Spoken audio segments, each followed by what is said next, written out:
Hakikat zikir qalbi itu di samping kita mengamalkan apa yang diperintahkan oleh Allah Subhanahu wa taala lewat Rasulullah sallallahu alaihi wasallam bagi para menyusun Al-Qur'an menempatkan ayat suci Al-Qur'an 7 kali berulang kali. 7 ayat berulang-ulang ya. Dan kita juga 17 kali membaca wajib kalau kita melaksanakan sholat 5 waktu ya. Subuh ini Al-Fatihah itu kita baca 2 kali, Zuhur 4 kali, Asyar 4 kali, Maghrib 3 kali, Isya 4 kali. Betul ya? Kalau kita nggak baca Al-Fatihah, sah nggak sholat kita? Enggak toh? Betul nggak? Nah, di hakikat zikir qalbi itu adalah satu bacaan yang untuk kita berikan kepada diri kita sendiri dulu, hadiah Al-Fatihah namanya itu. Nah, bila mana kita hadiahkan diri kita surat yang 7 ayat berulang-ulang itu, maka fadilahnya sangat luar biasa, banyak sekali manfaatnya. Itu yang Buya sampaikan kemarin. Nah, kemudian mengapa harus kita bacakan surah Al-Fatihah itu dalam kegiatan kita sehari-hari? Supaya kita apa? Untuk mendapatkan syirullah, cahaya Allah gitu maksudnya. Nur syirullah, cahaya rahasia Allah. Kemudian nurullah, nur asmaul al-husna, nur af'al Allah. Artinya cahaya perbuatan Allah. Nur zatullah adalah ini zat Allah, cahayanya gitu ya. Nur Muhammad Rasulullah, nur hakikatullah. Nah, kemarin juga telah kita sampaikan juga tentang krisis kehidupan manusia. Lalu pagi hari ini Buya menambahkan agar kita mantap dalam melaksanakan zikir qalbi itu hakikatnya. Apabila kita serius menghadiahkan Al-Fatihah kepada diri kita sendiri, sangat luar biasa gitu. Nah, kemudian ada satu tambahan lagi surat Yasin yang Buya sudah share juga di grup, dan Buya sampaikan alasan mengapa surat Yasin itu juga dihadiahkan kepada diri kita sendiri masing-masing. Masya Allah. Kalau surat Al-Fatihah sudah dihadiahkan kepada diri dan tambah Yasin lagi, selesailah. Tidak ada lagi hambatan kita hidup di dunia dengan tarbiyah yang begitu banyak, cobaan yang begitu banyak, dan apalagi dengan baca Al-Fatihah tadi, maka selesailah sudah.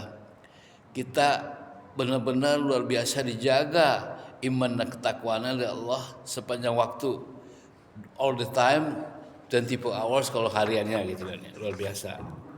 Itu yang Buya dapatkan ilmu-ilmu dari para guru yang sangat luar biasa gitu ya. Nah, pada pagi hari ini berguna. Kalau kita nanti dipanggil oleh Allah, mungkin esok, mungkin lusa gitu ya, mungkin minggu depan, atau bulan depan, atau tahun depan. Tapi kita telah mempersiapkan diri, yaitu rangkuman pokok-pokok ajaran Islam, tuntunan untuk mengasah kepekaan spiritual impian sampai kepada Allah adalah buku yang Buya susun kurang lebih 14 tahun, hampir 15 tahun lah. Itu ada di halaman 43. Terangkum dari beberapa sumber selama ya Buya atau penulis melakukan puasa ikhlas seminggu 7 hari, dari minggu sampai minggu, yang diminta oleh orang tua sepuh ketika itu yang mulia, yang dibantulah pengetikan oleh putri Buya yang cantik 2 orang itu, Ananda Nadia Ursula Andiko dan Reska Amalia Andiko. Ketika itu beliau berumur masing-masing 12 tahun dan 10 tahun. Setiap Buya duduk, Buya berceramah seperti ini, lalu anak itu di atas komputer bisa menulis bahasa Arab dan terjemahannya. Luar biasa itu. Nah, yaitu 3 pokok ajaran agama Islam yang wajib dipelajari dan diamalkan oleh setiap muslim baik laki-laki maupun perempuan, ialah pengetahuan hamba tentang Tuhannya, tentang agamanya, ketiga, dan tentang nabinya sallallahu alaihi wasallam. Nah, jika engkau katanya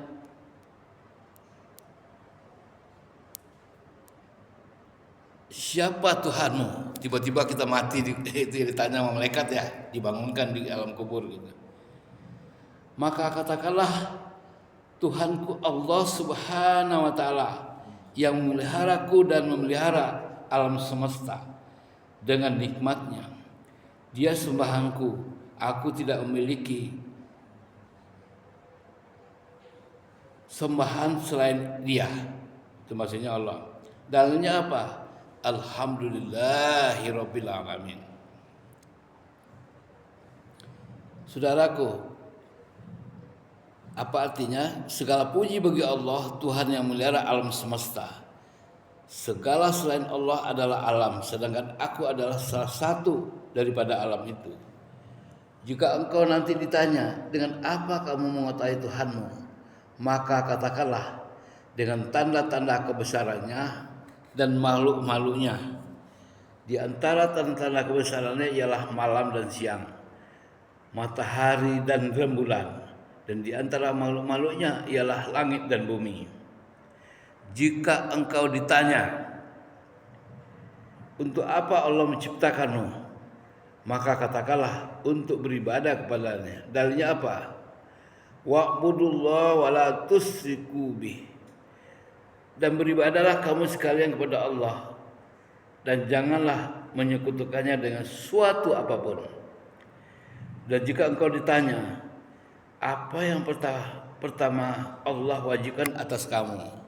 Maka katakanlah, kufur kepada takut dan iman kepada Allah. Dalilnya, maka barang siapa yang kufur kepada takut dan beriman kepada Allah, maka dia benar-benar telah berpegang teguh kepada tali yang kokoh. Saudaraku yang dimuliakan Allah Ta'ala, subuh hari ini, Al-urwatul wusta, tali yang kokoh adalah kalimat La ilaha illallah, yang artinya tiada sembahan yang hak selain Allah. Inilah yang setiap saat kita pendengar dan ucapkan, apalagi kalau didakwakan. Luar biasa itu. Makanya para jemaah tabligh kan sering dengar kalimat thayyibah itu, La ilaha illallah, di seluruh dunia menggema gitu. Setiap pagi mereka pergi berkunjung kemana saja tempat mereka berada, dan insya Allah sore juga demikian, dan selalu menyampaikan ajakan-ajakan berikutnya, yaitu dengan salat. Nah, nanti kalau kita dikubur, jika engkau ditanya apa agamamu, atau pada saat kita jalan di mana saja, bertemu dengan siapa saja gitu, maka katakanlah, agamaku adalah Islam, yaitu berserah diri kepada Allah dengan bertauhid kepadanya, serta bara'ah, berlepas diri dan kemusyrikan dan orang-orang yang musyrik. Makanya ada istilah hijrah itu kan gitu ya. Dalilnya dari Al-Quran dan Asmaul Husna adalah jelas, alhamdulillah, sebagaimana firman Allah yang artinya sesungguhnya Allah bersama orang-orang bertakwa dan orang-orang yang melakukan ihsan, beribadah kepada Allah dengan sebaik-baiknya. Jika engkau ditanya apa landasan Islam dan fondasinya, maka katakanlah, ada dua hal yang melandasi Islam. Pertama, hendaklah kita beribadah menghambakan diri kepada Allah semata. Dalilnya ya, yang artinya, katakanlah wahai Muhammad, wahai ahli kitab, marilah menuju Allah. Kalimat yang sama antara kami dan kamu adalah sekalian, hendaklah kita tidak menyembah kecuali kepada Allah, dan hendaklah kita semua tidak menyekutukannya dengan sesuatu apapun. Saudaraku, kedua, hendaklah kita beribadah menghambakan diri kepada Allah kecuali menurut apa yang sesuai dengan apa yang diisyaratkannya. Dengan demikian kita tidak beribadah atau menghambakan diri kepadanya dengan berbagai bid'ah. Dalilnya sabda Nabi sallallahu alaihi wasallam. Ya, artinya barang siapa yang melakukan perbuatan yang tidak berlandaskan perintah atau syariat dan sunnah kami, maka perbuatan itu adalah tertolak, yakni dikembalikan kepadanya dan ditolak oleh Allah. Jika engkau ditanya siapa nabimu, maka katakanlah, nabiku Muhammad bin Abdullah bin Abdul Muttalib bin Hashim. Hashim dari suku Quraisy dan suku Quraisy dari bangsa Arab, sedangkan bangsa Arab adalah keturunan Ismail bin Ibrahim Khalilullah. Semoga selawat dan salam dilimpahkan kepada keduanya, juga kepada Nabi kita Muhammad sallallahu alaihi wasallam. Nabi Muhammad sallallahu alaihi wasallam hijrah dari Mekah menuju Madinah, dan di sana beliau wafat setelah Allah menyempurnakan agama Islam. Dengan perantara beliau, maka tidak ada satu kebaikannya pun yang tidak beliau tunjukkan kepada umatnya, dan tidak ada satu keburukan pun yang tidak beliau peringatkan kepada umatnya dari melakukannya. Semoga selawat Allah dan salam sejahteranya dilimpahkan kepada beliau dan kepada seluruh nabi-nabi. Saudaraku, jika engkau ditanya apakah hijrah itu, maka katakanlah hijrah adalah berpindah dari negeri kemusyrikan menuju negeri Islam. Hijrah jalan Allah ya maksudnya. Jika engkau ditanya apakah hukum hijrah itu, nah ini penting, maka katakanlah hijrah hukumnya fardu, wajib bagi umat Islam hingga hari kiamat nanti. Jika engkau ditanya adakah manusia dibangkitkan setelah mati, dan kafirkah orang yang mendustakan hari kebangkitan itu, maka katakanlah ya. Dalilnya firman Allah Ta'ala yang artinya orang-orang kafir mengatakan bahwa mereka tidaklah akan dibangkitkan setelah mati. Maka katakanlah wahai Muhammad, tidak demikian demi Tuhanku, kamu sekalian benar-benar akan dibangkitkan. Kemudian akan diberitahukan kepadamu apa yang telah kamu kerjakan atau hal yang demikian itu adalah mudah bagi Allah. Kewajiban yang sangat ditekankan setelah dua kalimat syahadat adalah salat. Salat memiliki syarat-syarat, rukun-rukun dan kewajiban-kewajibannya. Jika engkau ditanya ada berapa syarat salat, maka katakanlah ada 9 syarat salat. Pertama adalah Islam. Kedua berakal. Ketiga tarmis atau masa depan, waktu dapat membedakan sesuatu yang baik dan yang buruk. 4 hilangnya hadas.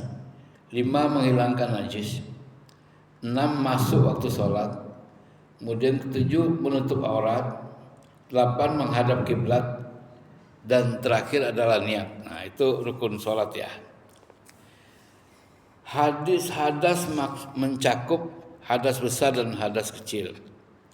Hadas besar dapat dihilangkan dengan mandi seluruh tubuh secara syariah, sedangkan hadas kecil dihilangkan dengan berwudu. Nah, jika engkau ditanya lagi, ada berapa fardu wudu, maka katakanlah membasuh wajah termasuk berkumur dan memasukkan dan mengeluarkan air dari hidung. 2. Membasuh kedua tangan hingga siku-siku. 3. Mengusap seluruh kepala termasuk mengusap kedua telinga. 4. Membasuh kedua kaki hingga mata kaki. 5. Tertib. Dan 6. Muwalat, dikerjakan berturut-turut tanpa diselingin apa-apa. Nah, jika engkau ditanya ada berapa hal yang membatalkan wudu, maka katakanlah ada 8. Satu, sesuatu yang keluar dari kubul maupun dubur. 2, sesuatu najis yang keluar dari tubuh secara berlebihan atau sangat selain daripada apa yang keluar dari kubur dan dubur. 3, hilang akal, tidak sadar atau menjadi gila. 4, menyentuh kubur dan dubur dengan tangan langsung. 5, menyentuh wanita dengan syahwat. 6, makan daging onta. Kemudian memandikan mayat. 8, murtad dari Islam. Semoga Allah melindungi kita dari kemurtadan ini. Jika engkau ditanya, ada berapa rukun sholat? Maka katakanlah, ada 12. Berdiri jika mampu, takbiratul ihram, membaca surah Al-Fatihah, itu tadi 17 kali dalam sehari kan ya. Ruku, tegak dan ruku. Sujud dengan 7 anggota badan, dahi termasuk hidung, kedua telapak tangan, kedua lutut, jari jemari, kedua kaki. 7, bangkit dari sujud, duduk di antara 2 sujud, tumaninah di segenap rukun. 10, tertib. 11, tahiyat akhir. Kemudian 12, duduk dalam tahiyat akhir. Membaca selawat atas Nabi sallallahu alaihi wasallam pada tahiyat akhir, dia mengucapkan salam. Itulah rukun salat. Nah, jika engkau ditanya, ada berapa kewajiban salat? Maka katakanlah, ada 8. 1, suruh takbir selain takbiratul ihram. 2, mengucapkan subhanallahil azim dalam rukuk gitu ya. 3, mengucapkan sami Allahu liman hamidah bagi imam dan bagi yang sholat sendirian. 4, mengucapkan Rabbana walakal hamd bagi masing-masing baik imam maupun makmun orang yang sholat sendirian. 5, mengucapkan subhana rabbil a'la wa bihamdi dalam sujud. Kemudian tahiyat awal. Terakhir 7, duduk pada tahiyat awal ya. Nah, kemudian perlu juga sebagai umat Islam mengetahui nama-nama Rasul Allah yang wajib diyakini oleh setiap muslim. Sebagaimana diterangkan di dalam Al-Quran, ada 25 orang. Adapun nama-nama Rasul tersebut sebagai berikut, dan kita hadiahkan Al-Fatihah baik ketika melakukan zikir qalbi yang kita ajarkan, kemudian zikir-zikir biasa dalam tawassulan, dan juga dalam waktu kegiatan-kegiatan istiqosah misalnya. Pertama adalah